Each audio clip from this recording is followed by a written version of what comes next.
bate-papo mesmo, que é uma troca de conhecimento que nós temos neste momento. E fico muito honrada em mais uma vez estar participando dessa parceria com o professor Alan, que tem sido tem ganhado uma visibilidade muito grande aí, especialmente nas redes sociais. E ainda mais para falar de um tema que me afeta tanto.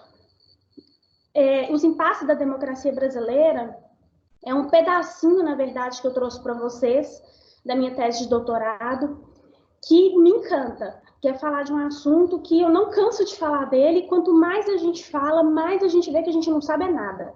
Mais a gente vê o quanto que nós somos leigos no assunto e precisamos discutir, precisamos de quebrar um pouco esses paradigmas que a mídia traz para a gente, igual o Alan falou, sobre intervenção militar, a própria Constituição proíbe, ainda mais democrática. Oi, como assim?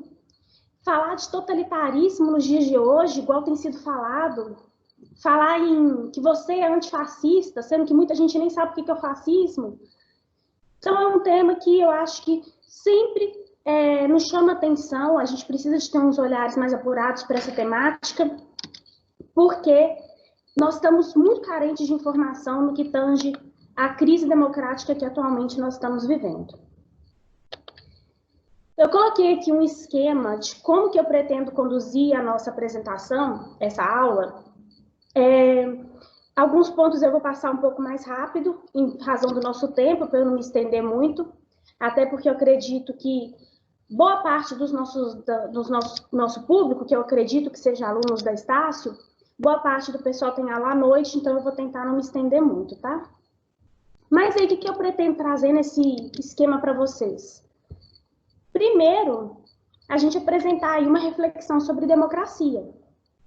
A gente pode dizer que a democracia, ela iniciou o século XXI com uma grande crise de legitimidade. Em todos os países que a democracia prosperou, ela acabou por se degenerar num sistema político partidário meramente formal, no qual os cidadãos eles não se sentem representados pelos seus governantes. E distorcendo aí um pouco, como nós vamos ver nesse início, sobre o panorama da democracia, distorcendo aí um pouco da ideia da Grécia Antiga, a democracia hoje ela se transformou em demagogia.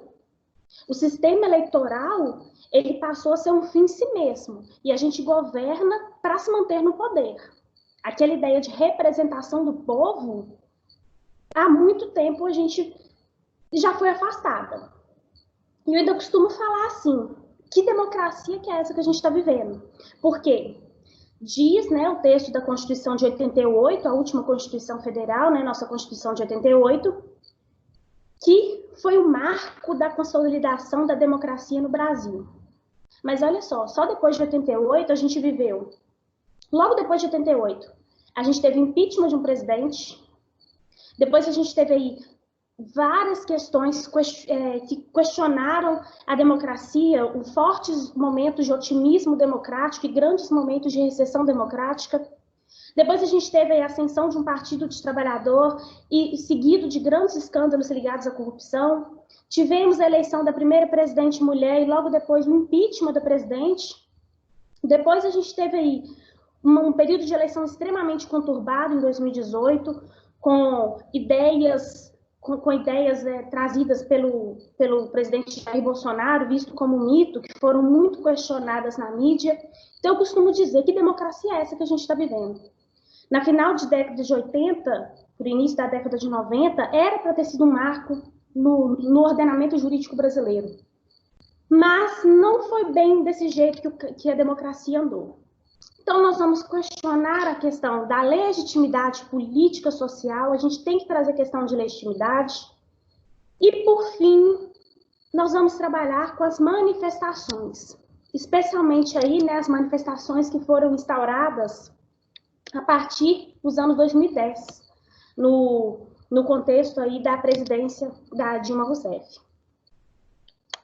Então, para a gente começar, vamos sintetizar o nosso tema ser investigado. Por que falar de crise de legitimidade é tão importante hoje? Para essa apresentação, né, eu vou trabalhar com o fenômeno da democracia brasileira, tendo em vista o parâmetro instaurado no Brasil com a crise de 2010. A crise instalada aí a partir de 2013. A gente sabe que democracia ela é vista no seu conceito como um espaço para a gente comportar diferentes visões da comunidade política, da voz, da participação para todos os membros da coletividade. Mas esse conceito em si, ele acaba colocando em pauta a questão da legitimidade, porque tradicionalmente a gente associa legitimidade a quê? Legitimidade são decisões proferidas pelo poder público, seja pelos seus parlamentares, seja pelo poder chefe do executivo. Isso porque os parlamentares, que eu digo, são os congressistas, é o Senado e o deputado federal. Os parlamentares, eles que elaboram as leis no Brasil. Ou seja, eles são responsáveis por elaborar leis que condizem com a nossa vontade. E, paralelamente, o chefe do executivo, a presidência da República, ele é responsável por gerenciar a coisa pública, tornar decisões de cunho político. Por eles serem eleitos pelo povo, pelo sistema do voto direto, secreto, universal e periódico, a gente diz tradicionalmente que as suas decisões são as únicas legítimas, porque elas representam, em tese, a vontade geral. Mas, atualmente, não tem como a gente negar que se vive no Brasil uma crise de representatividade, que ela decorre da ideia que nós, cidadãos comuns, a gente não tem a capacidade de efetivamente inspirar as decisões tomadas pelo Estado. Em outras palavras, o que isso quer dizer? Que a democracia indireta, por meio da representação, não é suficiente para garantir que a sociedade influencie no processo de construção das normas, das deliberações formais, das decisões públicas. E o que acontece? Se esse modelo de democracia representativa, ele não consegue assegurar que todo mundo tenha conhecimento, tenha resguardo dos seus direitos, outra alternativa não restou senão a nós, cidadãos, recorrermos aos espaços públicos, manifestando nossos descontentamentos com as políticas de governo. E foi nesse contexto do nosso descontentamento que nós tivemos aí 3 movimentos, marcos contemporâneos aí da democracia, que eu considero que foram as manifestações de 2013, as manifestações de 2015, que culminaram no impeachment da ex-presidenta Dilma Rousseff, e o movimento #EleNão do ano de 2018. E daí a gente tem a questão que eu coloco como norteadora dessa nossa reflexão. Esses movimentos sociais, por não terem um caráter eminentemente político, eles podem se tornar mecanismos legítimos para se exercer democracia? Isso é democracia? Sob o ponto de vista da legitimidade? Para a gente trabalhar com essa questão, que é o nosso escopo aqui da nossa aula, vamos começar primeiro falando sobre o panorama geral da democracia. Falar de democracia implica a gente pensar que as ideias do governo devem ser pelo povo e para o povo. Acho que todo mundo já ouviu essa expressão, governo do povo e pelo povo. Promoção da vontade geral, do bem comum, é o governo de todo mundo. Isso não é mentira. Essas premissas aí não são mentiras. Mas não é possível também a gente limitar a democracia somente a essas concepções. Democracia é muito mais que isso. Democracia é a gente respeitar as diferenças, a gente adotar como um percussor o reconhecimento das pessoas enquanto seres humanos, livres de quaisquer perseguições de grupos sociais. É a partir desse povo reconhecido pelo direito, reconhecido pelo poder público, que se tem efetivamente a democracia, consolidada na ideia de um pluralismo político, que a gente efetiva por diversos instrumentos. Como eu coloquei aqui, o plebiscito, o referendo, a ação popular, a iniciativa de lei. Para a gente entender o que é a democracia hoje, a gente precisa de ter em mente que o conceito de democracia ele mudou ao longo do tempo. Não é à toa que a gente diz que a democracia ela está nesse processo constante de vertigem, como o próprio filme fala muito bem, né, aquele filme Democracia em Vertigem, sem nenhuma convicção partidária aqui, o filme, ele intitula a democracia muito bem, a democracia é um processo de vertigem, ele está em permanente construção. Embora a própria democracia seja um regime jurídico com precedentes na Grécia Antiga, o seu desenvolvimento hoje não tem nada a ver com o que aconteceu na Grécia Antiga. Tivemos muitas rupturas ao longo da história. Não é à toa que falar em democracia é algo tão complexo. É uma forma de aquisição de poder muito recente no Brasil e que está em constantes mudanças. A Grécia é a nossa referência mais antiga, na antiga Grécia. Como que funcionava?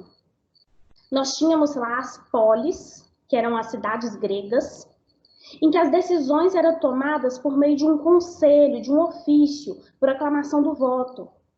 Era aquela ideia de forte senso de comunidade, forte organização. Valoriza-se o sentimento da população, quanto maior sua identidade da população, melhor a decisão vai ser tomada. Lá a gente falava que era democracia direta. O povo, por meio da retórica, por meio do discurso, era capaz de tomar decisões em conjunto. Mas lá naquela época, a democracia era vista como desvantagem, porque ela não comportava espaço para que grandes governantes, né, das classes privilegiadas tivessem espaço. Então, a gente pode dizer que naquele primeiro momento, isso eu estou falando 400 anos antes de Cristo, que no primeiro momento a democracia era direta, mas que ela não era valorizada, ela não era uma boa forma de aquisição de poder, porque ela impedia que classes privilegiadas tomassem decisões. Daí, a gente teve um grande período temporal em que fomos afastados da ideia de democracia. A gente viveu a monarquia, né? Tivemos aí marcos na história de regimes absolutistas. Nós nos afastamos da ideia de democracia direta. A ideia de democracia ela foi retomada só no século XIX para o século XX, principalmente aí com os filósofos muito famosos, né? Alex de Tocqueville, Norberto Bobbio. E esses filósofos, eles trouxeram várias contribuições que implicaram hoje o novo conceito de democracia. Principalmente, primeiro aspecto, a democracia direta, tal como aconteceu em Atenas, ela não é mais viável hoje. A nossa sociedade ela é dinâmica, ela é complexa, a nossa sociedade não permite mais reuniões entre os cidadãos para eles decidirem de forma direta temas de seu interesse. O segundo ponto, a democracia hoje, ela se reveste da forma indireta. O que é isso? A gente já falou, é por meio do sistema representativo, que eu vou falar aqui como está no PowerPoint. E no terceiro momento, a gente diz também que a participação direta, ela não foi completamente excluída, porque nós temos mecanismos bem restritos de atuação popular, tal como os 4 aqui que nós vamos falar. Então, como que foi esse contexto para a nova democracia instaurada aí, especialmente pela Constituição Federal de 1988, marco regulatório aí no Brasil? Pouca coisa tem em comum de democracia clássica de Atenas com a democracia moderna. Ao longo da história, a gente diz que democracia está relacionada na ideia de governo do povo pelo povo, governo da maioria. Mas falar isso hoje, governo da maioria, não atende mais às nossas necessidades. Se eu falar que democracia hoje é governo da maioria, então se a maioria quiser ditadura, isso é democracia. Tá vendo? Esses conceitos não servem mais hoje. Hoje, o que a Constituição ela trouxe? Ela trouxe um modelo de democracia eminentemente representativo, que está no artigo 1º, parágrafo único. O que ele te conta? A democracia ela é feita pelo sistema de representação. Nós elegemos os nossos governantes e eles tomam as decisões em nosso nome. Porém, apesar de sermos um sistema representativo, nós temos também instrumentos de democracia participativa, que é o povo diretamente atuando nas deliberações políticas. Dentre eles aí a gente tem o plebiscito, o referendo, que são mecanismos de consulta popular. Nós temos a iniciativa de lei, que é a própria população propondo leis que condizem com a vontade geral. E nós ainda temos o instrumento da ação popular. A ação popular é um mecanismo que nós conseguimos controlar a coisa pública. Além disso, a gente tem vários outros instrumentos, tá? A gente tem as leis ordinárias orçamentárias, a gente tem o portal da transparência, a gente tem o orçamento participativo, as assembleias, conselho participativo, ouvidorias, entre outros. Mas o que eu pergunto é, instrumentos aqui, plebiscito, referendo, esses outros que eu falei, eles são suficientes para garantir que a participação popular seja efetivada, que tenhamos realmente verdadeira participação no processo de deliberação política? Antes de a gente analisar esse ponto, vamos articular aqui com o conceito de legitimidade. Para a gente falar de legitimidade, eu recorri aí a alguns autores que expressam as teorias democráticas de um ponto de vista interdisciplinar. O que eu quero dizer? São autores da filosofia, são autores do direito, são autores da ciência política, são autores da sociologia, que tentam encontrar uma resposta aí para a gente. A ideia clássica, né, falar de democracia, falar de direito, a ideia clássica era a corrente positivista. O que essa corrente falava? Essa corrente aí, com base em autores, que às vezes quem é do direito já ouviu falar, autores como Hans Kelsen, Norberto Bobbio, esses autores, eles diziam que direito se restringe a um conjunto de regras e princípios escritos. Regras e princípios que regem a vida social de um povo de determinada época. Mas essa corrente positivista, hoje, ela não se sustenta mais. No contexto da globalização, do multiculturalismo, falar que direito é só regra escrita, isso é engessar o direito. E se falar direito, não acompanha as transformações sociais, não acompanha as mudanças culturais. Isso afasta a ideia de direito da ideia de justiça. E nesse contexto, eu trago aqui algumas teorias pluralistas que saem da ideia do positivismo. A primeira teoria que eu apresento de forma bem resumida é a teoria do pluralismo jurídico, apresentada aí pelo percussor Antônio Carlos Volkmer. O que ele diz? A legitimação de uma decisão, de um ato normativo, não se limita a uma lei, não se limita à autorização legal. Nem todas as normas, nem todas as leis escritas correspondem à vontade popular. Num cenário plural, democrático, as formas de legitimação elas precisam de ser reinventadas. Cada dia a gente tem uma demanda diferente. Cada dia a gente tem novos atores políticos. E restringir direito à mera lei, isso é injusto. Precisamos dar margem para um pluralismo jurídico. Uma outra teoria bem legal que vai ajudar a gente a fundamentar aqui o que eu quero, a conclusão que eu quero chegar com vocês, é a teoria da contrademocracia. Uma teoria bem recente. Essa ideia ela foi exposta por um autor chamado Rosan Vallon. Rosan Vallon ele traz a ideia de legitimidade dentro do contexto dos regimes democráticos. Ele explica que o sistema de representação, né, o nosso sistema representativo, ele precisa ser trabalhado junto com a ideia de legitimidade. E para isso eles põem nos seus diversos livros alguns termos que nós vamos precisar de utilizar. Por exemplo, ele diz que a democracia hoje ela é uma democracia não de fato. Não existe democracia. Existe uma democracia que a gente chama por mera autorização. A gente simplesmente autoriza o pessoal a agir em nosso nome. Mas nós acaba que a gente fica excluído. A gente não é um ator político. A gente não tem efetividade na vida política. Então, ele propõe, vamos sair dessa mera autorização e vamos efetivar a democracia? Vamos fazer uma democracia em exercício? Vamos colocar esses novos atores políticos com a mão na massa? Como que ele faz isso? Rosanvallon traz a ideia de contra-democracia.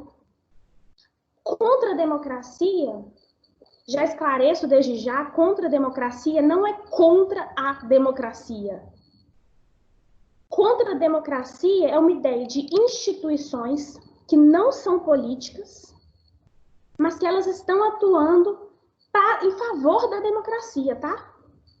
Elas são contra-democráticas, não significa que elas são contra a democracia, não. Esse é o nome que eu intitulo para trazer novas instituições não oficiais. O que eu quero dizer? São instituições, não é legislativo, não é executivo, não é judiciário, eu vou falar quais são elas.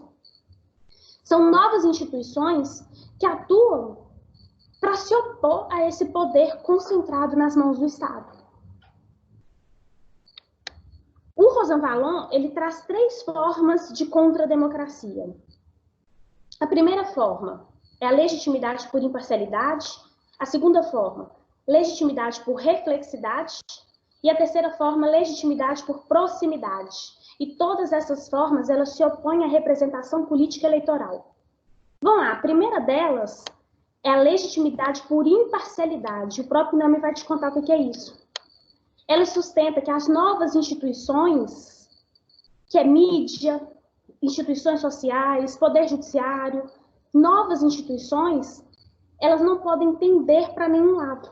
Elas não podem ser PT de um lado, PSDB do outro. Não podem ter nenhuma filiação partidária. São organizações, grupos sociais afastados de qualquer interesse pessoal partidário. A segunda forma de legitimidade é a legitimidade por reflexidade. O que ele diz? Essas novas instituições sociais, elas têm que se preocupar em efetivar os princípios da ordem constitucional. Quais são esses princípios? O princípio da igualdade, da liberdade, da dignidade da pessoa humana. Elas têm que efetivar os princípios, os valores democráticos que sejam universais. E, por fim, a gente ainda tem a legitimidade pela proximidade. O próprio nome diz. O que ela defende? Ela defende o seguinte: quanto menor a distância entre o governante e os governados, mais legítima será a decisão política. Ou seja, se a gente consegue diminuir as fronteiras entre as instituições sociais e os governantes, aí eu tenho uma decisão legítima, aí eu tenho uma decisão de qualidade. Então, essas instituições contrademocráticas, elas se fundamentam de diversas formas. Nós vamos ver algumas delas de forma mais específica. São contrademocráticas porque elas não são eleitas pelo povo, mas nada mais são do que forma de fazer democracia. E a última teoria que a gente ainda pode embasar é a teoria da razão comunicativa.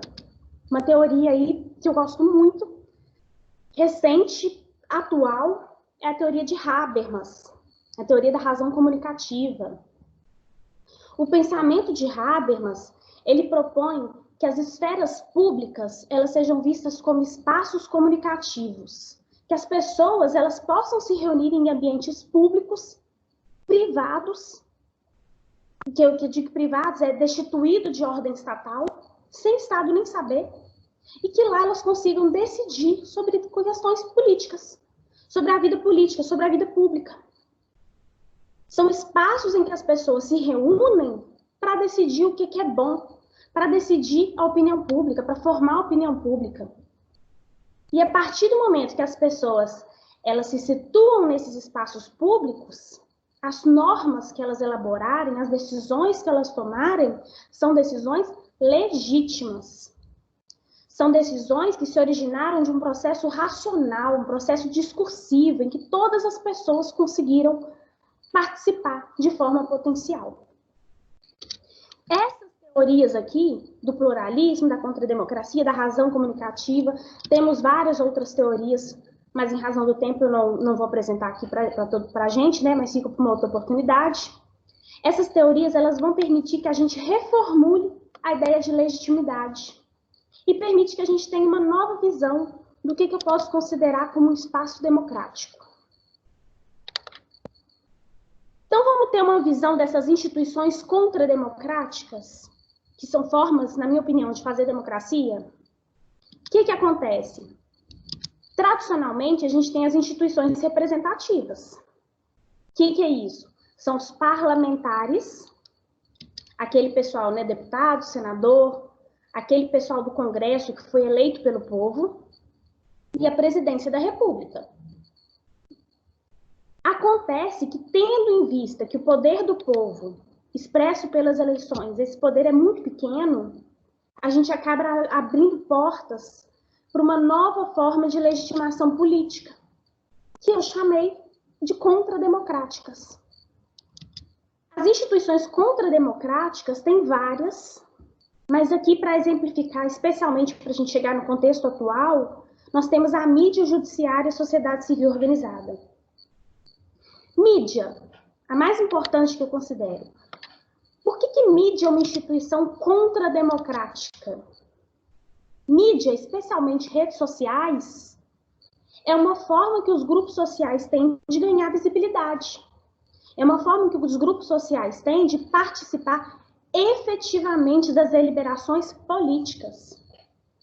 O atual cenário da mídia, que é promovido pela internet, ele acaba convergindo com os interesses dos telespectadores. A antiga ideia, né, aquela ideia que a gente tinha na década de 90, que era o quê? De polarizar as pessoas, trazer a Rede Globo um sentido mais partidário, essa ideia não é mais admitida. Essa ideia ela perde espaço para a popularização das mídias, especialmente as mídias digitais, como as mídias sociais. Em consequência, o que acontece? Esses jornais tradicionais, como o Globo, como o The New York Times, esses jornais eles têm que aderir ao que a gente chama de cybercultura, a cultura digital, senão eles perdem espaço. Eu reconheço assim, que a mídia, especialmente as redes sociais, elas são formas de dar visibilidade para grupos sociais que antes não tinham essa visibilidade. Permitir que o povo participe das deliberações políticas.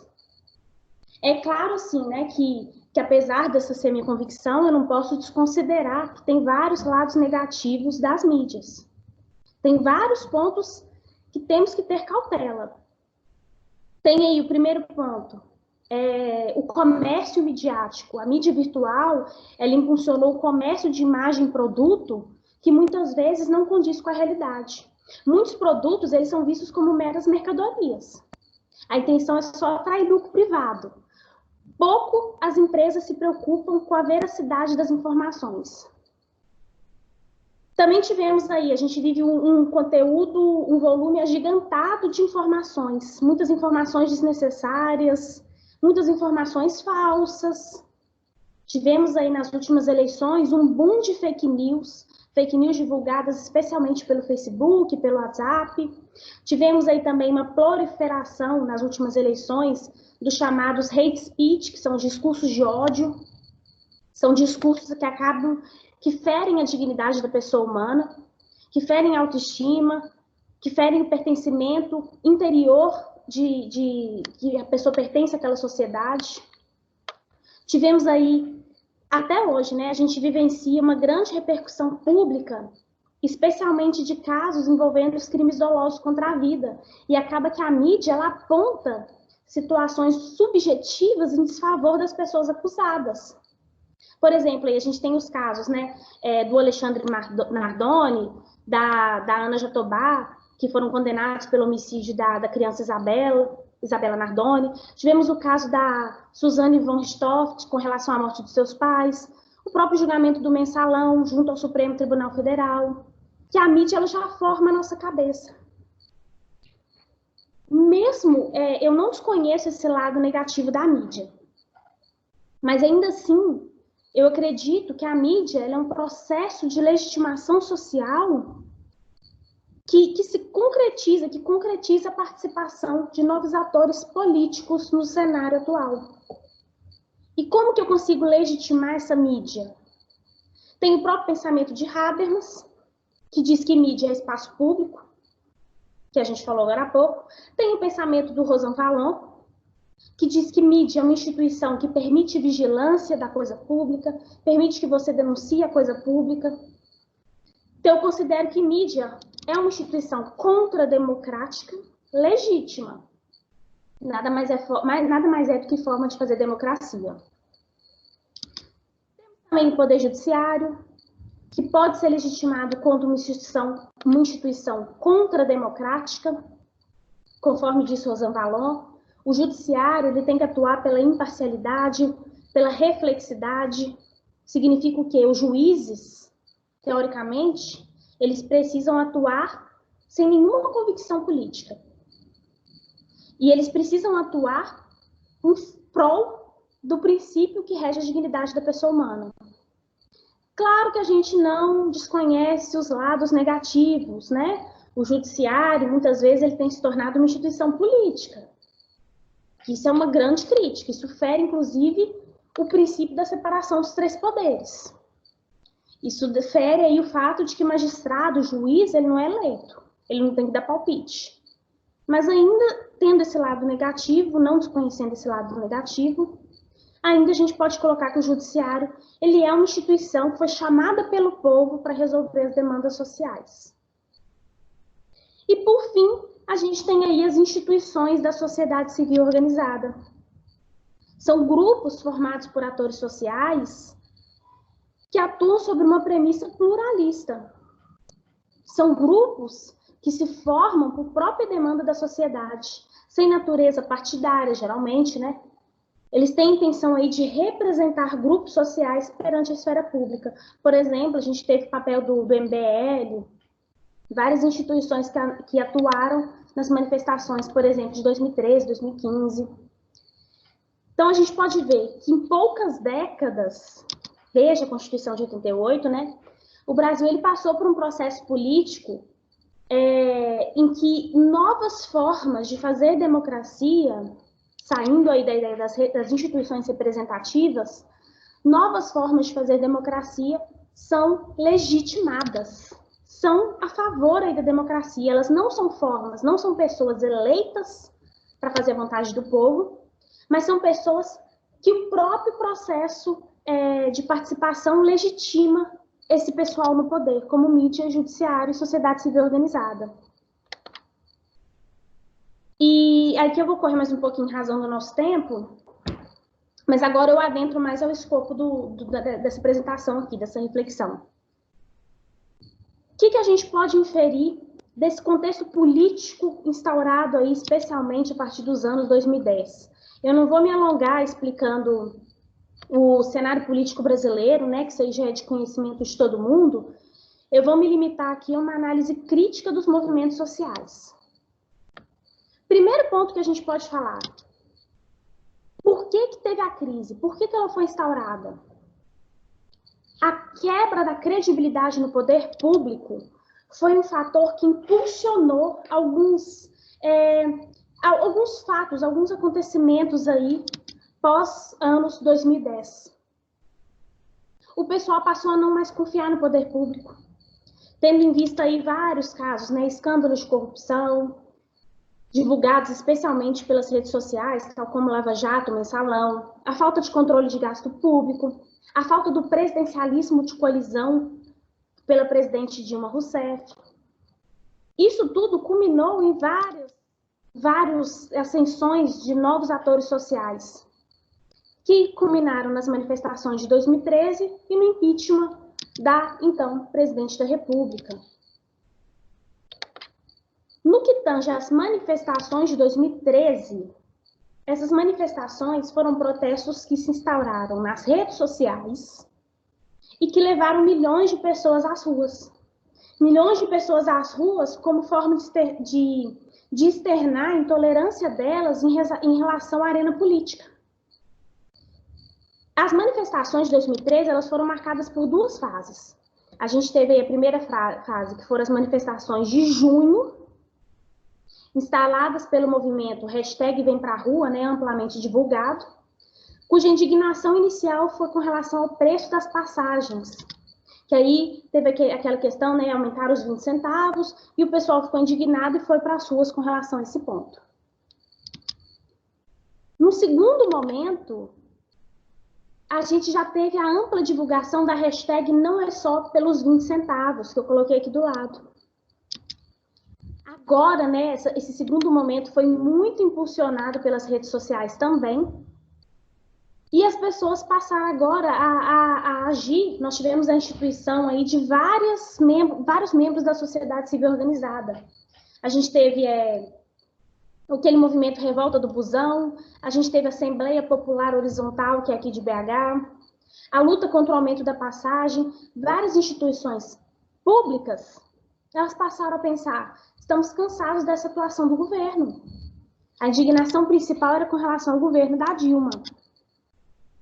Então, a população criou canais alternativos para recorrer às ruas como um modo de demonstrar a indignação com relação ao governo da Dilma, gasto público, educação, saúde, moradia, etc. Aqui eu coloquei um esquema, né, só para ilustrar, que mostra o quanto que foi importante o engajamento midiático. Em uma pesquisa feita pelo Ibope, eu esqueci de colocar aqui a referência, mas é a revista Ibope, é o Ibope, e ele mostrou para a gente o seguinte: 62% da população ficou sabendo das manifestações por meio do Facebook. Depois seguiu o quê? Foi de internet. Olha a pouca relevância, por exemplo, de rádio, de jornais impressos, que é 4% aí. Isso mostra que rede social, desde que tem esse caráter pacífico, né, tal como teve, rede social é um modo de engajamento da população para participar da vida política.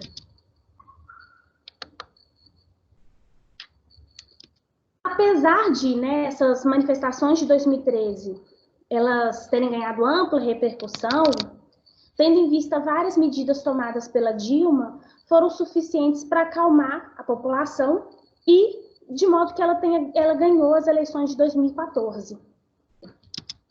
Em 2014, instaurou o novo mandato da Dilma, que teoricamente deveria durar até 2018. Porém, logo no início aí desse seu segundo mandato, choveram, né, de novas manifestações, culminaram aí nas manifestações de 2015, que acabaram ocasionando o impeachment da presidente. Logo no início do segundo mandato, a gente vê que a presidente ela começou a perder a popularidade dela. Ela começou a se afastar de grandes empresas privadas. Teve uma grande divulgação da mídia da Operação Lava Jato. E, mais uma vez, a população, de forma ativa, recorreu às ruas como um modo de manifestar seu inconformismo com relação ao governo. Iniciado aí por meio de várias postagens nas redes sociais, né, especialmente Facebook, Instagram, Twitter, nós tivemos o movimento Vem Pra Rua. O movimento agora, a gente teve a instituição Vem Pra Rua, o movimento Vem Pra Rua. E na sequência aí a gente teve também o MBL, que é o Movimento Brasil Livre, o Revoltados Online, ou seja, acenderam-se várias instituições, olha o nome, instituições contrademocráticas, mídia, organizações sociais, e a gente também teve uma participação de outra instituição contrademocrática, que é o Judiciário. O Judiciário, especialmente em decorrência da Operação Lava Jato, do Mensalão, do mandato de prisão do Lula na época, que ganhou muita repercussão, o Judiciário também aí atuou como modo de participação, de responder pelas demandas do povo, o que a instituição, né, no caso aqui, o Poder Executivo, o Poder Legislativo, que eles não estavam atendendo de forma eficaz. E, por fim, nosso último campo, né, mais atual, é o que diz respeito ao movimento iniciado aí pela hashtag Ele Não. Nós vimos aí o movimento Ele Não, né, a hashtag Ele Não, amplamente difundido nas redes sociais, na época das eleições presidenciais no Brasil. Eu não vou fazer também uma retrospectiva do cenário político em razão do nosso tempo, mas o que importa muito mais é a gente analisar de forma crítica como que se deu a participação do povo no movimento Ele Não.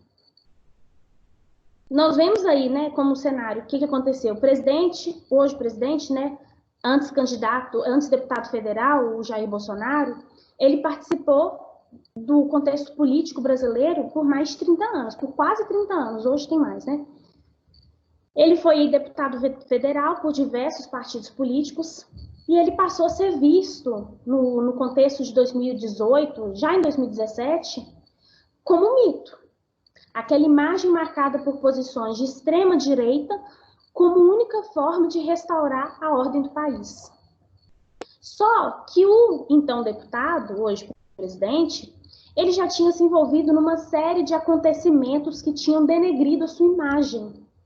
Acontecimentos estes aí, que eu coloquei algumas hashtags, que já tinham se proliferado de forma ampla nas redes sociais, como, por exemplo, a hashtag não mereço ser estuprada, hashtag primeira assédio, meu amigo secreto, Me Too.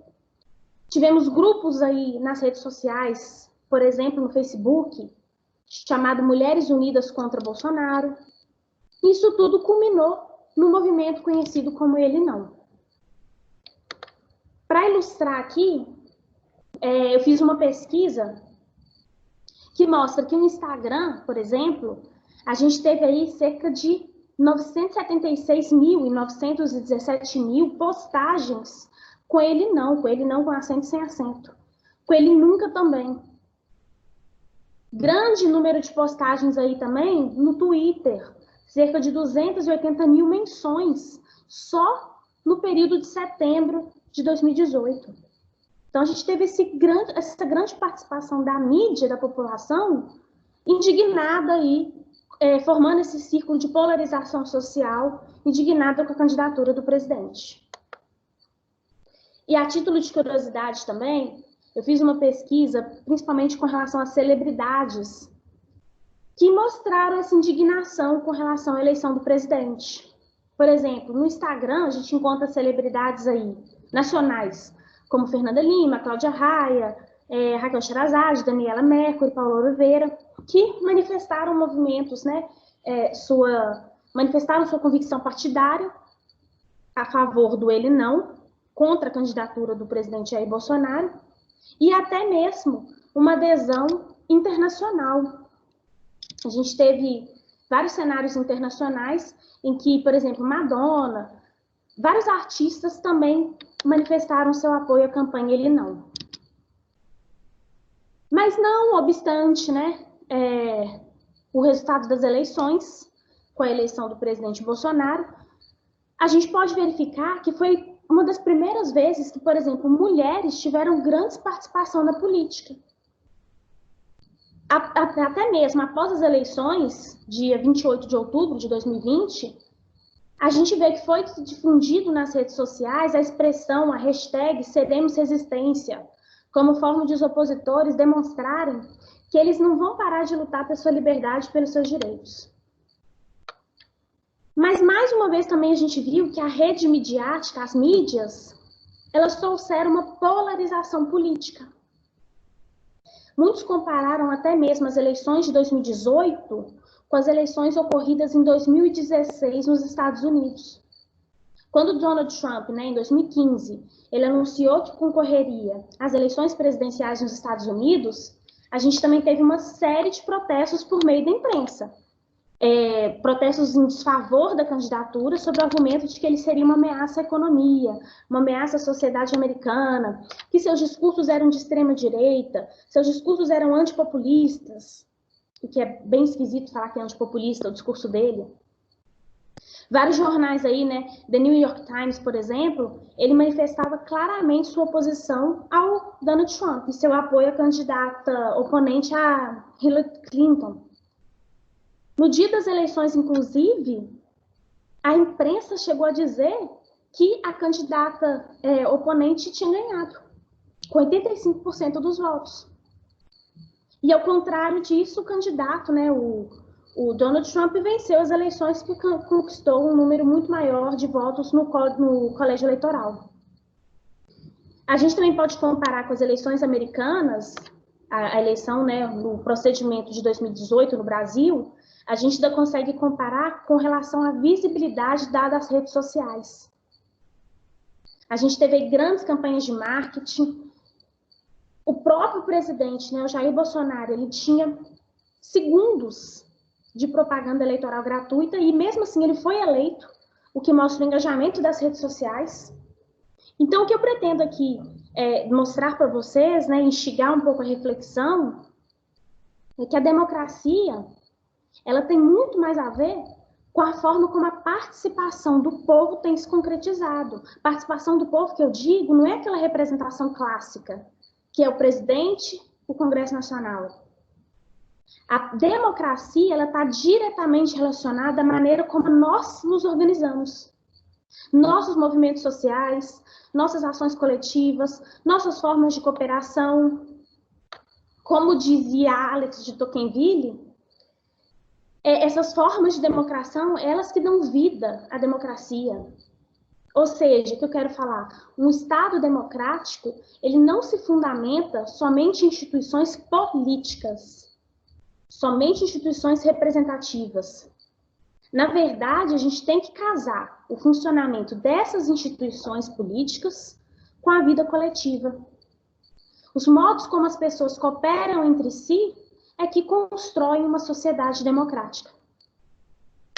Temos aí, né, eu não desconheço, que a gente tem várias questões que foram trazidas à tona, especialmente no contexto atual que a gente vive. A gente tem aí um executivo centralizado na figura do presidente da República, que tem sofrido intervenção do judiciário, o judiciário com aquela capacidade de rever as decisões do legislativo, do executivo, vem intervindo no sistema de freios e contrapesos, vem intervindo na esfera política, que não é incumbência do judiciário. Mas a gente vê que no Brasil temos vários desafios para todas essas instituições. O próprio executivo está em crise. O judiciário, ele tem atuado até demais. E o legislativo, pouco ele faz com relação a regras que condizem à vontade da população. Ainda a gente pode considerar a própria vida social das pessoas mesmo e das instituições políticas. Os movimentos sociais são formas de engajar a formação de novos atores políticos.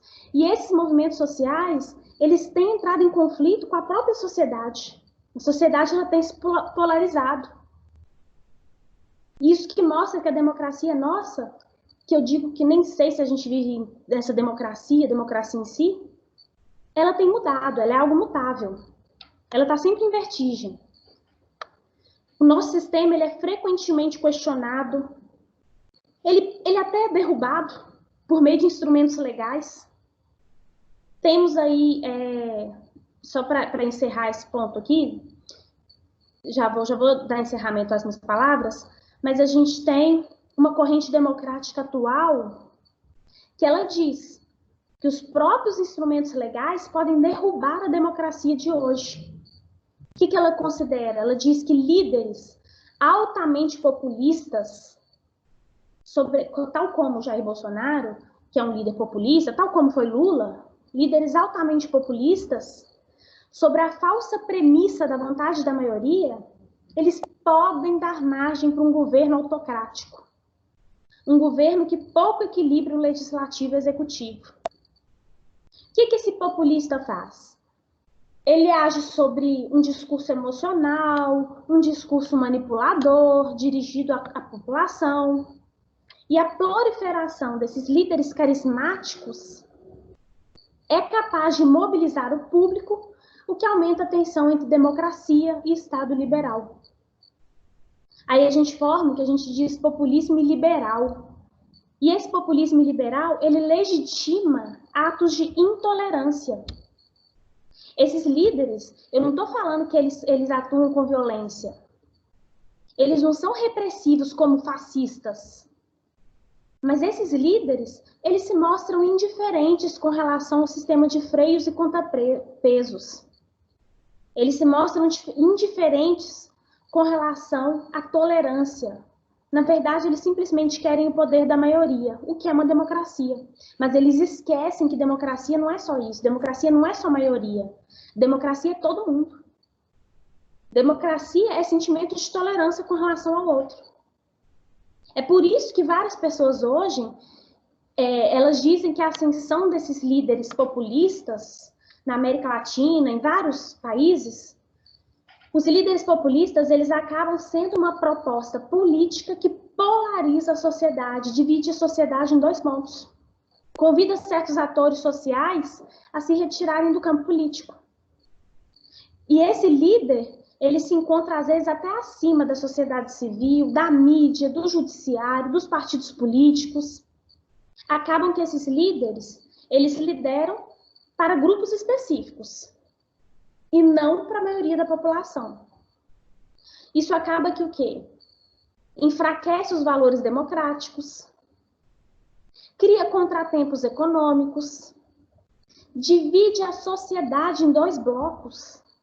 Bloco dos esquerdistas, que querem uma solução rápida, e bloco do que a gente chama de extrema-direita.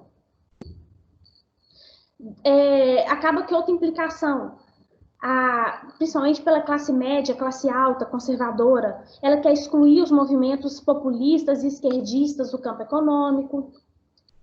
Então, nesse contexto, eu não desconheço, né? A gente tem uma forte corrente doutrinária que diz que pode sim haver uma recessão democrática decorrente da ascensão de líderes populistas. Líderes esses que ganharam visibilidade por oferecerem uma resposta imediata a essa crise de credibilidade instaurada no Brasil. Porém, eu continuo aqui a defender que o quê? Que o pluralismo, a diversidade de valores, as expectativas diferentes de grupos sociais, são eles que devem credibilizar a ideia de democracia. Por quê? Mídia, ela permite que a população participe de forma ampla da política. O poder judiciário, ele veio aí para representar a população. Representar a população e proferir discursos imparciais.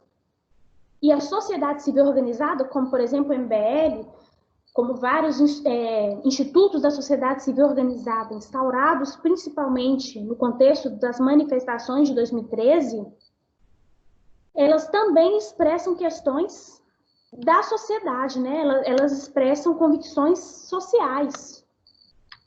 Então, eu entendo que, apesar desse contexto, esses impasses que nós vivenciamos hoje, mídia, poder judiciário, instituições da sociedade civil organizada, nada mais são do que formas de fazer democracia. Nada mais são do que formas de proliferar um discurso político no espaço público. Tal como nós vimos nas manifestações de 2013, nas manifestações de 2015 e no movimento Ele Não, instaurado aí em 2018, que tem suas implicações até hoje. Bom, então esses eram os principais pontos que eu queria trazer para a gente refletir sobre hoje. Já vi aqui, parece que o Vitor levantou a mãozinha, né? São os principais pontos que eu tinha para a gente trabalhar, longe de esgotar essa temática, especialmente aí porque hoje nós estamos vivenciando vários pontos polêmicos que a gente poderia ficar o dia inteiro falando sobre isso, né? Talvez a gente deixe aí para uma próxima oportunidade, com certeza a gente pode ter uma outra oportunidade para debater sobre essas outras questões. E eu encerro aqui com uma frase, né, que instiga um pouco a gente a refletir sobre tudo que eu falei. Democracia é a pior de todas as formas de governo imaginável, com exceção de todas as demais formas que já se experimentaram. Democracia ainda assim continua sendo a melhor forma de a gente legitimar os interesses da população. Bom, eu encerro então aqui as minhas palavras, eu estou aberta a posteriores questões, posteriores dúvidas, considerações, e desde já eu agradeço muito todo mundo que acompanhou até o final, e espero ter desenvolvido aí um senso crítico de vocês, provocado aí uma reflexão sobre esses pontos atuais, provocado uma reflexão até mesmo sobre o nosso governo atual, né, sem entrar em questões partidárias, sem entrar em questões políticas. E volto a palavra para o professor Alan. Professor Alan, estou à disposição, se você quiser passar a palavra para alguns colegas responderem. Chegando. Chegaram algumas perguntas aqui, Carol, e o Vitor levantou a mão aí. Eu vou abrir para o Vitor. Vitor, pode ligar seu microfone e fazer sua pergunta. Primeiramente, boa noite. Obrigado pela palestra. E eu gostaria de saber se a falta de democracia aqui no Brasil, tipo, pode se dar ao fato de pluralismo. Tipo, são vários políticos, são vários partidos políticos, e no caso, tipo, esses partidos podem acabar tendo posições contrárias, e aí pode haver conflito entre eles.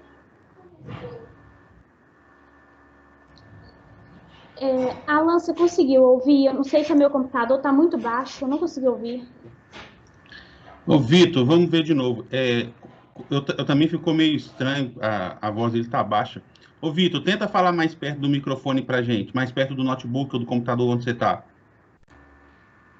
Olha, a minha pergunta é, no caso, tipo, a falta de democracia aqui no Brasil não pode se dar ao fato de ter vários partidos políticos e eles acabam tendo posições contrárias?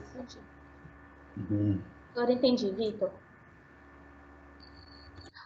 Ó, eu sou bem a favor do pluripartidarismo, sabe? Eu falo assim que a democracia, ela é representação do povo. E eu acho que a gente é muito bem representado. A gente tem partido político aí representando as mulheres. A gente tem partido político representando a ala religiosa. A gente tem partido político intolerante, que é a desfavor, por exemplo, de casais homoafetivos, representando todos os segmentos da sociedade. Então, eu acho que a gente é bem representado pelos partidos políticos. Tanto que a gente vê que governos totalitaristas, eles são contra o pluripartidarismo. Então, eu acredito que não. Eu acho que a democracia nossa, ela é muito pluridemocrática, ela é muito pluripartidária. O que acontece é que nem sempre os discursos de tolerância, eles são respeitados, né? Muitas vezes a gente tem aí um viés muito forte da intolerância. E isso que causa uma crise da democracia, uma crise de representatividade. Não sei se ficou claro, Vitor. Vou aqui nas perguntas que estão no chat aqui, Carol. O aluno Pablo. Até onde as polarizações políticas são saudáveis à democracia? E como estamos democraticamente em relação a outros países? Legal, Pablo. Bom, Pablo, eu acho que a polarização, ela é ótima. Eu não critico a polarização. Eu acho que a polarização, ela é boa a partir do momento que ela respeita o outro. Quando a gente tem líderes populistas que pretendem essa polarização no sentido de excluir o outro lado, no sentido de falar o outro lado está errado, só o meu que está certo, isso é uma prática antidemocrática, não vou nem usar contra, né? Antidemocrática. Agora, a gente vive numa sociedade pluripartidária. A gente vive numa sociedade com diversas características, com diversos grupos sociais. E é isso que faz a democracia. É você ter vários grupos mesmo. E a gente, pelo menos agora é a minha opinião pessoal. Eu não acho que o Brasil se encontra num estado de democracia avançado, pelo contrário, comparando aí com os outros países, principalmente da América Latina, independente da minha convicção partidária, não acho que a gente vive num período de democracia. Como dizem outros autores aí, a gente tem autores muito famosos, como Robert Down, ele diz que não existe democracia no mundo. A gente diz existe espaços democráticos, existem modelos altamente democráticos. Por exemplo, as manifestações de 2013, eu entendo que foi um viés democrático muito forte. Mas eu não falei que consolidou a democracia, não. A gente está longe de consolidar uma democracia. A gente está muito longe de consolidar uma democracia. Acabamos de viver o impeachment de uma presidente. Quem sabe a gente vai ter outro impeachment aí. Então, a gente está muito longe de ser uma democracia consolidada.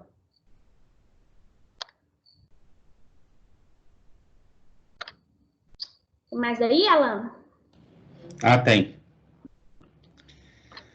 O Marcos Antônio. A nossa democracia, desde a Constituição de 88, que ampliou os privilégios de classe e o corporativismo em um país capitalista, não gera crise? Entendeu? Entendi. Eu só esqueci o nome. É Pablo? Marcos Antônio. Oh, desculpa. Marcos Antônio. Legal, Marcos Antônio. No texto da nossa Constituição, a nossa Constituição ela é muito democrática. Estou falando o texto escrito. Não estou falando na prática. Nossa Constituição ela é muito democrática. Ela traz aí como um dos objetivos da República Federativa do Brasil erradicar a pobreza, erradicar a marginalização, efetivar os princípios da dignidade da pessoa humana. O pluralismo político ele é consolidado também logo no início da Constituição, no artigo 1º, inclusive. Então, eu acho que a nossa democracia instaurada pela Constituição, no papel, é um modelo altamente democrático. Ele coloca o sistema representativo como regra, mas ele diz, olha, a gente pode ter outras formas de participação direta do povo, como plebiscito, né, como ação popular, como iniciativa de lei. Então, acho que no papel, a Constituição de 88, ela é altamente democrática. No papel, ela é muito bonita. É uma das constituições mais democráticas do mundo. A gente tem autores cientistas políticos muito famosos, como o professor Leonardo Davitzer, que é um professor muito renomado da UFMG, que diz que a democracia no papel ela é linda no Brasil. O problema que eu coloco em xeque, que instaura essa crise, é a falta de representatividade, é o fato de nós, cidadãos, a gente não se sentir representado pelos nossos representantes. É a falta de credibilidade com relação às pessoas que nós elegemos. É até a falta de credibilidade que os próprios candidatos colocam no sistema político.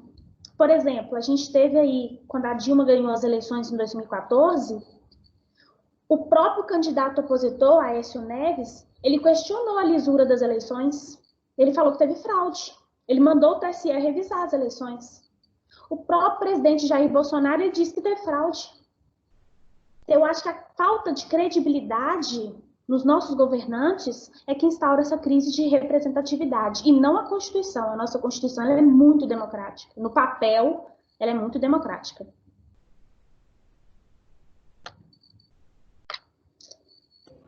Meu microfone. Eu estou ativo e desativo o microfone por causa dos meus filhos, eles estão brigando aqui o tempo todo. Verone, nós vamos em você agora, tá? Só fazer essa colocação aqui, outra pergunta.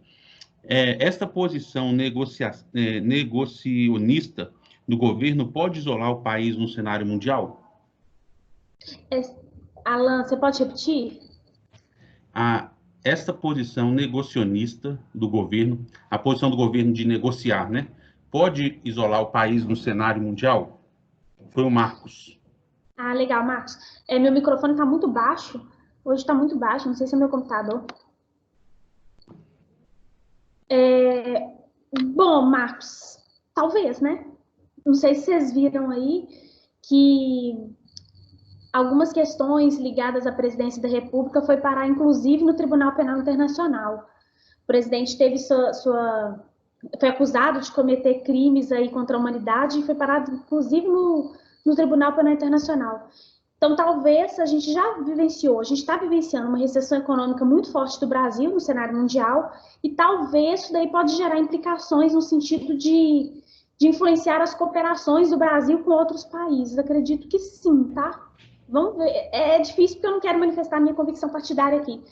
Mas eu acredito que se a gente continuar seguindo esse... Eu tô me limitando bastante para não falar nada que possa comprometer. Mas eu acredito que sim, tá? Se a gente continuar seguindo nesse caminho, tendo em vista aí que a gente já foi até representado no Tribunal Penal Internacional, acredito que sim, tá? Negacionista, de negação, né? Não de negociação, de negação. Eu também acredito que sim, que a gente pode, que o país pode vir a sofrer muito por causa dessa postura que nós temos no atual governo lá. Eu também acredito nisso. Alguém levantou a mão aqui, foi a Verone. Verone, por favor. Oi, professor. Tá Ei. bem? Escutando bem? Sim. Certo. Escutando, Carol? Doutor Alan. Oi, Verônica. Oi, tá escutando bem? Boa noite. Sim. Eu sou de Curitiba, tá? E eu tô assim, quero primeiramente elogiar muito o trabalho de vocês. Eu faço direito na Estácio Curitiba e eu participei da Conecta Estácio e eu, mais uma amiga minha, continuamos, a Daiane, continuamos aqui assistindo algumas coisas de vocês, né? E eu quero parabenizar, porque essa discussão de hoje está sendo maravilhosa, tá? Obrigado. Bom, a primeira coisa, eu tive uma experiência na Espanha, né? Que eu participei de um movimento social de rua, né? Que foi um protesto de 2011, em que as pessoas mesmo da sociedade civil foram até a Praça del Sol e houve assim uma ordem completamente modificada, né, de protestos pacíficos que reivindicavam a mudança na época, e havia uma polaridade de dois partidos e que, claro, posteriormente esse grupo se politizou e acabou, inclusive, fazendo parte do poder.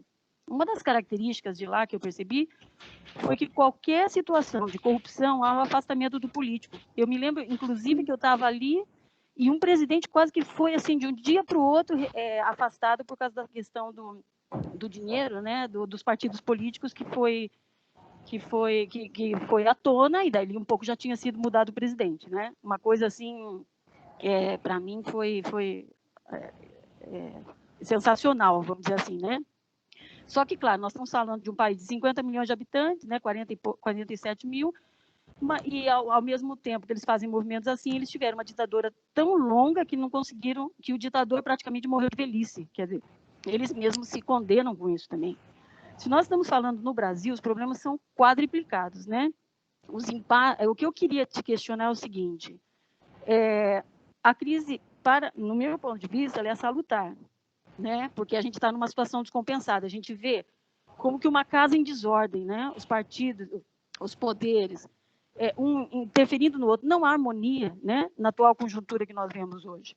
Então, eles, na verdade, os poderes mesmo do nosso país e a própria democracia, ela reflete essa crise que está instalada, esse colapso que está instalado dentro do contexto de poder político do Brasil, né? Então, a minha pergunta é a seguinte: esse impasse vai nos levar para onde será? Porque nós estamos questionando a questão de representatividade, da luta pelas minorias, tudo é feito à força. Às vezes nós temos que ir até em situações externas para tentar forçar questões, que são lutas que nós temos que fazer, com certeza. Mas será que não há uma excessiva desvalorização do brasileiro como ator social e político? Né? Dá a impressão que a gente se desvaloriza tanto. Eu não sei, e eu vejo que você defende muito o brasileiro, isso é muito bonito de escutar. Mas a pergunta é essa: esse impasse, você pensa, será que nós vamos avançar? Claro que a gente não pode, não é futurólogo aqui, né? Mas a culpa é sempre do outro, da representatividade? Porque falar de 200 milhões de pessoas atuando sem representatividade, a gente tem, né? Como que nós podemos fazer? Eu sou totalmente a favor da democracia, vou lutar pela democracia sempre, e eu penso que a pluralidade ela tem que acontecer no partido, em qualquer situação social, política da nossa vida, mas a gente tem que pensar em termos práticos, né? É isso que eu queria escutar um pouco de você. E só para finalizar, porque eu falo muito, mas que haja um professor Alan, que haja um segundo encontro, porque foi maravilhoso e eu parabenizo mesmo. Seria isso. Muito legal, Verônica. Muito obrigada pelo carinho. Muito chique, né, Alan? Nós somos muito chique. Verônica de Curitiba. Cidade Adorei, que eu amo, Verônica. viu? Cidade que eu amo. Eu amo o frio de Curitiba. Sou apaixonado por aquela cidade. Ai, professor, choveu o dia todo hoje, mas o dia todo, hein? Graças a Deus que nós estamos precisando de água, porque aqui está faltando água. Eu morei um ano e pouco, um ano e meio em Curitiba, Carol, então eu sou apaixonado por aquele lugar. Mas eu estou adorando. Obrigado, Verônica. Parabéns, hein, pelo professor? carinho. Parabéns. Obrigado. Okay. Obrigado. Muito legal, viu, Verônica? E você me lembrou uma coisa bem legal sobre a Espanha, porque lá na Espanha você tem um instrumento, ele chama recall, que foi vivenciado em 2011. O recall não existe no Brasil. Não sei se você já ouviu falar, às vezes, com o professor de constitucional, né? Não sei. O recall, ele é um instrumento que permite que a população destitua, casse o mandato de uma pessoa eleita que não esteja cumprindo com as promessas dela. Olha que interessante. No Brasil, a gente só tem o impeachment, como modo de retirar uma pessoa que cometeu eventual crime contra a probidade da administração pública.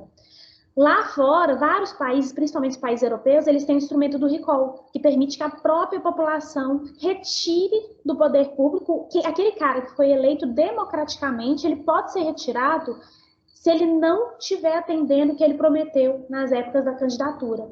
Que é bem interessante isso. Mas a gente não tem esse instrumento no Brasil, não, tá? Bom, eu acredito que se a gente continuar no caminho que a gente está, eu acho que a gente está sofrendo uma recessão democrática muito grande. Várias ideias aí populistas, eu não digo que são ideias totalitárias, não acho que são. Estão longe de ser totalitárias, não tem nada a ver. Na minha opinião, tá? Mas várias ideias populistas, elas ganham a visibilidade porque elas oferecem uma resposta imediata.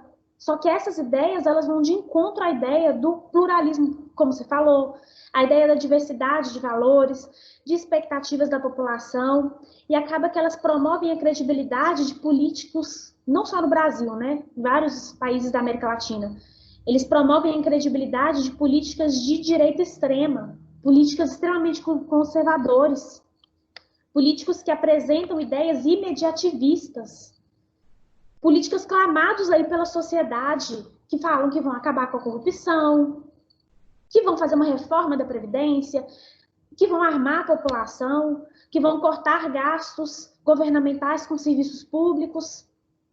Então, apesar desses líderes eles terem sido eleitos democraticamente pela via eleitoral, eu questiono muito se esse discurso autoritário, esse discurso eu não chamo de totalitário, é autocrático, muito mais autocrático que totalitário. Se esse discurso ele não pode levar à própria falência da democracia. Vários autores aí eles já dizem que a democracia ela está se matando. Se a gente caminhar nesse sentido, a democracia ela vai morrer não nas mãos de generais, não nas mãos de ditadores, tal como foi a ditadura militar, mas nas mãos de líderes eleitos, de presidentes, de primeiro-ministro, que eu não estou falando só do Brasil, de presidentes que se subvertem no próprio processo que os levou ao poder. E aí a gente tem vários autores que defendem nesse sentido, né? A gente teve, se eu não me engano, tem um livro que foi publicado, deve ter uma semana. Eu não vou conseguir lembrar o nome dele, não vou conseguir lembrar o nome dele. Mas ele é junto com... Eu baixei ele aqui há pouco tempo. Ele fala sobre a crise política do Brasil.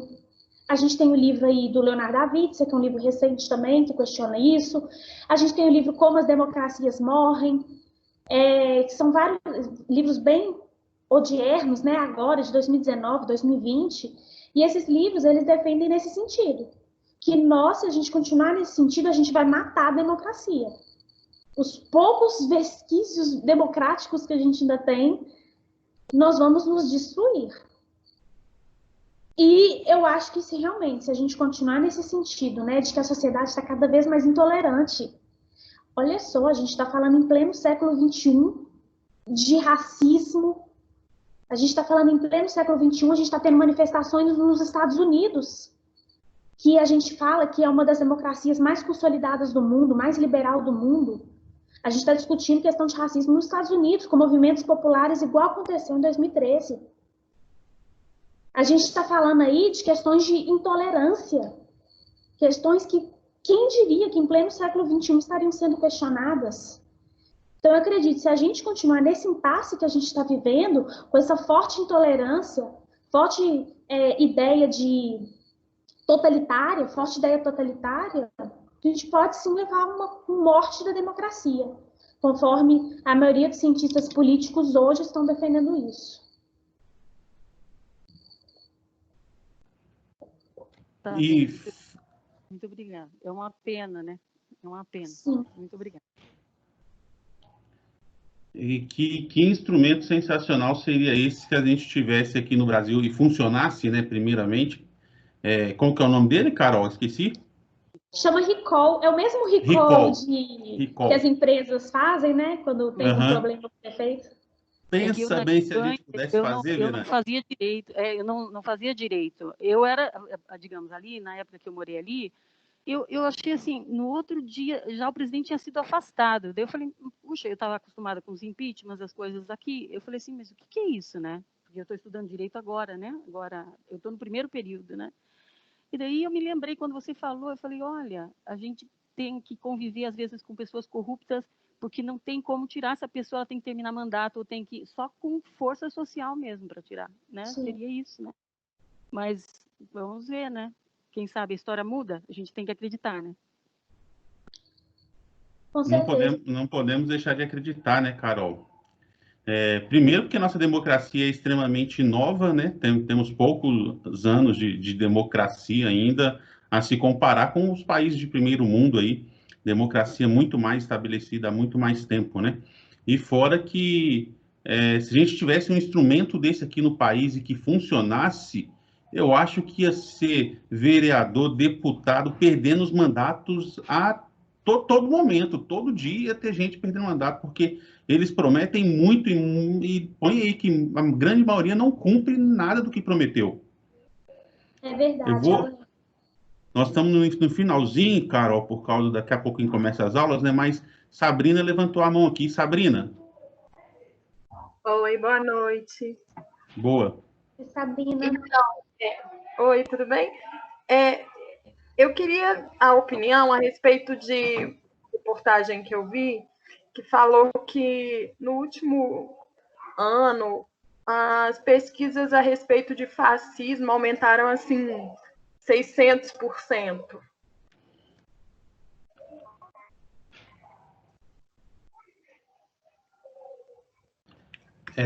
Sabrina? Eu não sei se cortou, Sabrina. Oi?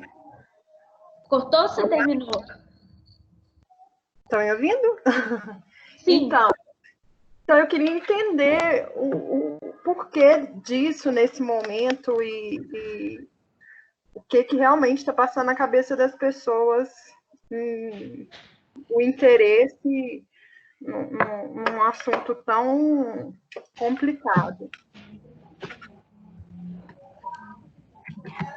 Eu posso dar uma opinião, Carol? Eu entendi o que ela perguntou. Por que aumentou tanto a pesquisa pelo termo fascismo do ano passado para agora, né? A minha opinião é porque a população não sabe o que é. A população está muito aí, antifascismo, fascismo, de um lado para o outro, você ouve isso o tempo todo na televisão, não é, Sabrina? O tempo todo nós estamos ouvindo isso. Mas a população não sabe o que é fascismo. Por isso que se procura tanto na internet saber, entender, compreender um pouco o que é esse termo fascismo, né? É porque a população não sabe, por isso. Vou dar um exemplo agora da pandemia. A pesquisa que mais acontece na pandemia, uma delas é receita de pão, porque as pessoas estão presas dentro de casa e estão fazendo seu próprio pão. As pessoas não sabem, então eu vou pesquisar. Hoje nós temos um doutor Google na nossa frente que a gente acha tudo que nós quisermos, né? É por causa disso, não é, Carol? Por que é fascismo? É porque o pessoal não sabe o que é. Com certeza.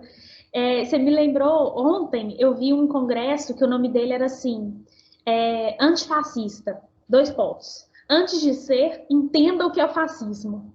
Porque muita gente está falando isso, né? Eu sou antifascista. Como é que o povo está falando? Contra o totalitarismo do governo, mas o povo nem sabe o que é isso. Uhum.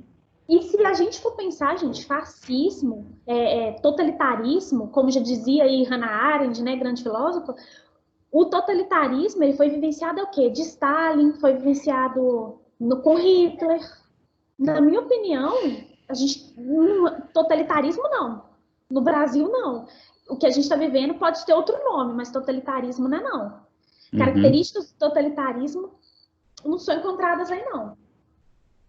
Então, acho que pode ser por isso, né? Isso que até o próprio Alan falou. Às vezes, por falta de conhecimento do povo, todo mundo está com essas ideias, às vezes querendo participar dos debates, postar em Facebook, Instagram, a gente vê cada coisa que o pessoal está postando, principalmente aí com esses últimos pronunciamentos do presidente.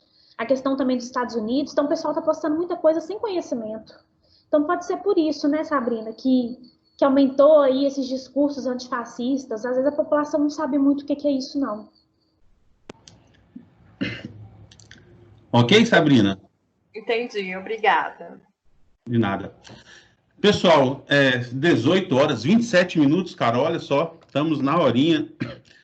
Chegou mais uma manifestação aqui, deixa eu ver.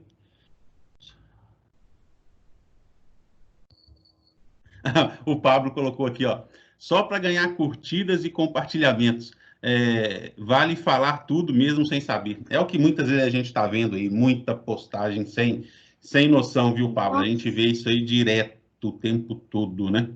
Carol, mais uma vez, muito obrigado por estarmos aqui juntos. A Carol agora já é veterana do Mega Aulas, é a segunda professora que esteve aqui com a gente, a primeira professora que está aqui com a gente, 2 aulas já. Muito obrigado, valeu mesmo. Queria que você fizesse suas considerações, Carol. Alan, muito obrigada. Fico muito feliz novamente da gente estar com essa parceria aí junto. Fico muito feliz com a participação. Nós tivemos aí, eu não acompanhei muito bem, acho mais de 30 pessoas, entre 30 e 40, né? Uhum. Eu sei que véspera de feriado não é muito animador, muitas vezes a gente está participando de uma aula, mas eu fico muito feliz com a participação aí de Curitiba, a Tona aí, tenho certeza que tem de outros lugares. E queria falar que eu estou muito feliz mesmo com esse projeto, Alan. Espero que você, né, que esse projeto ele tenha maior visibilidade, cada vez mais aí alcançando outras cidades do estado, fora da Estácio, né, onde a gente leciona, não sei se tem gente fora da Estácio. E estou sempre à disposição para eventuais palestras, eventuais conversas nossas, que a gente possa até discutir sobre essa temática em outra oportunidade. E coloco à disposição, por causa do nosso tempo, né? A gente não consegue prolongar muito, mas estou à disposição. Acho que o último PowerPoint aqui não abriu, Alan, mas o último PowerPoint, ele tem os nossos contatos. Então, por meio de redes sociais, se alguém quiser entrar em contato com a gente para continuar a temática, a discussão, livros, estamos super à disposição. Muito obrigada. Todo mundo que ficou presente, muito obrigada, Alan. Muito obrigado, eu. O Instagram do professor Caroline é Caroline, com 2 L's, tá? N-E-L-R. Caroline L-R no final. Caroline, com 2 L's, L-R no final. As minhas redes sociais é professor Alan Ribeiro, qualquer uma delas vocês me acham por aí. Eu criei também o Instagram agora do megaaulas.com.br, lá no Instagram, megaaulas.com.br, que vai ser o futuro site, viu, Carolina? Já anunciar para você que daqui a pouco nós vamos ter um site bonito, com todas as megas aulas lá, com as agendas das próximas megas aulas, vai estar tudo num site muito legal para a gente e para os nossos alunos. E anunciar que semana que vem nós temos 2 mega aulas também, apesar de ser semana de prova, né? Mas 2 professores se dispuseram a estar com a gente. Nós vamos ter na terça-feira o professor Pedro falando sobre as relações de trabalho em tempo de pandemia. Todo mundo discutindo isso, querendo saber como que está isso aí. E na quarta-feira, a professora Maria Cláudia, junto com a professora Tatiana. A professora Tatiana é uma professora que mora em São Paulo, não é professora nossa aqui, é de São Paulo, que foi convidada por Maria Cláudia. Elas vão falar sobre gestão empresarial em tempos de pandemia. É só assunto sensacional para a gente aprender mais. Alguém? Muito bom. Pablo, muito obrigado. Alguém quer falar? Parece que algum microfone ativou. Muito obrigado, pessoal. Fiquem com Deus. Para quem tem aula daqui a pouquinho, boa aula. Amanhã, bom feriado. Aproveitem, continuem se cuidando e continuem estudando. Um abraço para todos. Tchau, tchau. Tchau, gente. Um abraço. Obrigado, Aline. Tchau, Karina. obrigado, professores. Obrigado, eu, Tchau, Vitória. Com Deus. Eu estou tentando ligar a música da Carol aqui, da Carolina. Cadê? Obrigada, gente. Muito obrigado. Ah, como que some tudo assim, cara? Eu deixei sua música preparada aqui. Fiquem com Deus. Abraço, Alan. Fique com Deus. Abraço, Fauzi. Se eu pudesse te prender, dominar seus sentimentos. Terminando com o Sandy hoje. Adorei, Alain. Tchau, tchau, Karina. Fica bem, viu?